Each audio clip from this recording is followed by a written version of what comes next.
Қайырлы күн достар, бүгін біз сіздермен біздің асқазанымызға пайдалы әрі дұрыс тамақтануға арналған ПП пирожкилер дайындаймыз. Капуста мен творогтан.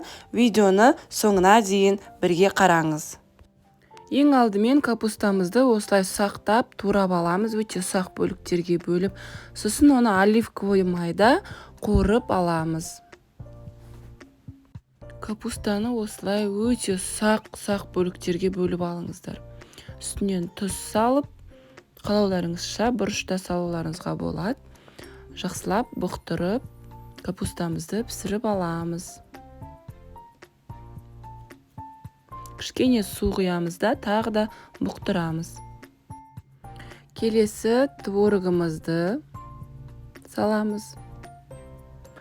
Және ұнымызды қосамыз. Жұмыртқа, разрыхлитель, яғни қопсытқыш, тұз, бұрыш, ас көк себеміз осылай, укроп, петрушкалардың сушеный болса да болады, свежий болса да болады.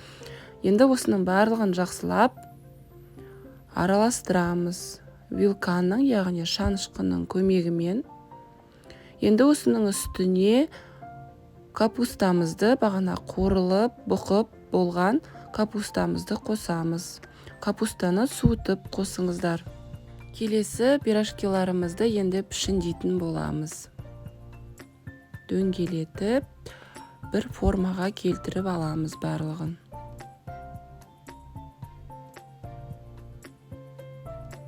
Міне, осылай дөңгелетіп алып, барлығын қойып шығамыз.